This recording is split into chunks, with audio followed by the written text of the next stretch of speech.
Oke, mari kita sambung lagi kelanjutan dari novel Player Who Return After 10,000 Years. Untuk mendukung rencananya, Kang Woo masih membutuhkan satu aktor lagi, dan dia adalah Nona Gaya, seseorang yang menjadi cinta pertama dari Kim Si Hyun. Kang Woo pun langsung menghampirinya dan menceritakan seluruh rencananya. Tentu saja awalnya Gaya ragu dengan rencana tersebut. Ia bertanya-tanya apakah itu perlu melakukan sampai sejauh itu untuk membantu Kim Si Hyun. Dan Kang Woo pun meyakinkan, apakah kau tidak tahu bagaimana kondisi Kim Si Hyun saat ini?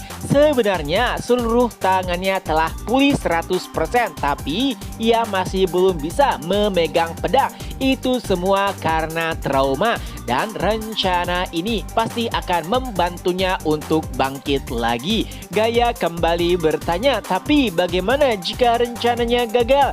Kang Woo menambahkan, tidak mungkin, ini pasti akan berhasil.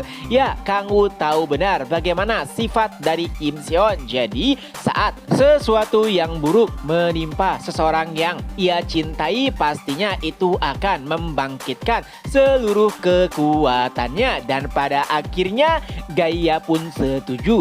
Beberapa saat setelahnya, Gaya pun mengajak Kim Si Hyun untuk berjalan di sebuah tempat.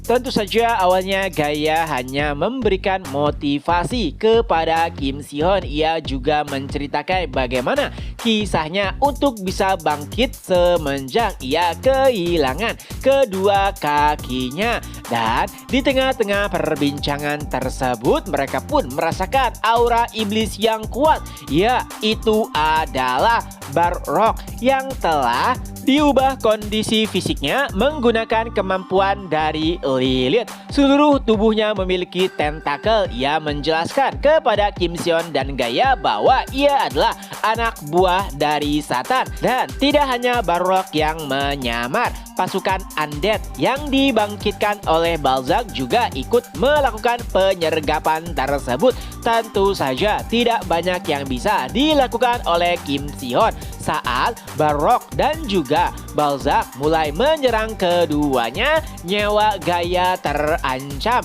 Kim Si Hyun ingin menolong, tapi sayangnya ia masih belum bisa memegang pedang dengan benar. Oleh sebab itulah Barrock berkata, dasar manusia tidak berguna, lebih baik kau mati saja. Atas perintah tersebut, para undead milik Balzac pun perlahan mendekati Kim Si Hyun. Ya, walaupun tidak bisa menggunakan pedang dengan benar, tapi Kim Si Hyun masih bisa menggunakan kakinya untuk menghajar para undead. Tapi tentu saja itu tidak bisa menyelesaikan permasalahan sepenuhnya. Gaya kini telah ditahan. Lalu Balrog pun mulai memprovokasi Kim Si Hyun. Ia berkata, manusia, apakah ini yang kau punya? Sepertinya kau tidak serius. Tuan Satan mengatakan bahwa kau adalah manusia yang memiliki potensi untuk melampaui para Arkduk. Mendengar kata Satan itu membuat Kim Si Hyun kesal. Kenapa Satan mengirimkan anak buahnya di saat seperti ini? Dan di sisi lain, Barrock terus memprovokasinya karena Kim Si Hyun tidak bisa menggunakan pedangnya dengan benar. Ia bahkan berkata, apakah tanganmu hanyalah dekorasi? Alasan Tuan Satan mengirimku ke sini karena ia mengatakan kau masih kurang putus asa. Buktikan dirimu, ambil pedangmu, atau apakah kau ingin lihat manusia ini mati? Ya, itu adalah Nona Gaya yang berteriak meminta pertolongan kepada Kim Si Hyun. Tapi sayangnya Kim Si Hyun tidak bisa melakukan apapun. Dan Barrock kembali berkata, jika kau tidak bisa melakukannya, maka kau hanyalah sampah. Dan saat itu pula tentakel di tubuh Barrock langsung menyerang Kim Si Hyun terus menerus. Itu bahkan membuat tubuhnya terluka. Tapi lagi lagi-lagi Kim Seon masih tidak bisa melakukan serangan balasan dengan benar. Dan karena itu pula Barok terus saja memprovokasi Kim Seon. Ia kembali berkata, "Kau benar-benar tidak berguna, seorang pendekar pedang yang bahkan tidak bisa mengangkat pedang."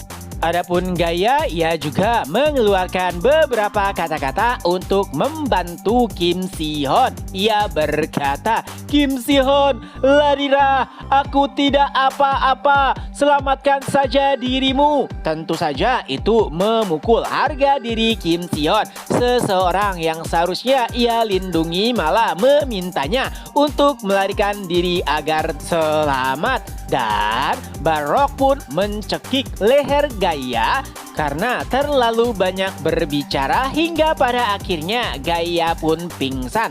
Tentu saja semua itu hanyalah sandiwara, tapi di mata Kim Seon terlihat begitu nyata. Seluruh provokasi Barok kini terngiang-ngiang di kepala Kim Si-hyun. Ia pun mulai mengingat kenangan masa lalunya tak kala ibunya meminta maaf kepada Kim Si-hyun karena telah melahirkannya dan membuatnya menderita. Dan itu pun membuat Kim Si-hyun sampai berteriak seperti orang gila. Ia berkata kepada Barok, "Diam, berhenti!" Tapi ia juga masih berharap agar bisa menggunakan kembali pedangnya. Ia pun bergumam, "Tolong, bergeraklah. Aku tidak butuh apa-apa lagi. Dewa bela diri, berikan aku kekuatanmu." Di sisi lain, Kang Woo yang masih menonton kejadian tersebut terus mengamati bagaimana perkembangan Kim Si-hyun. Melihat dari statusnya saat ini, seharusnya tidak butuh waktu lama lagi bagi Kim Si-hyun untuk bangkit. Tapi anehnya, Kim Si-hyun masih belum menunjukkan tanda-tanda kebangkitannya. Kang Woo bahkan sempat berpikir, perlukah aku mendorongnya sedikit lagi?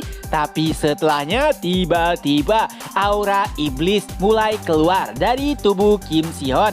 Ya, sebenarnya ia tidak hanya terhubung dengan kekuatan dari Dewa Bela Diri, melainkan juga dengan kekuatan iblis Kang Woo. Karena pada dasarnya Kim Si-hyun sama seperti Echidna ataupun Balza, ia adalah familia milik Kang Woo. Tapi itu bukanlah sesuatu yang Kang Woo inginkan. Yang Kang Woo inginkan adalah kekuatan Dewa Diri yang membangkitkannya. Tapi ternyata malah kekuatan iblis Kang Woo lah yang melahapnya. Perlahan tubuh Kim Si-hyun seperti berubah menjadi iblis. Sayap kelelawar keluar dari punggungnya. Dan bahkan sebuah tanduk juga nampak keluar dari kepala Kim Si-hyun.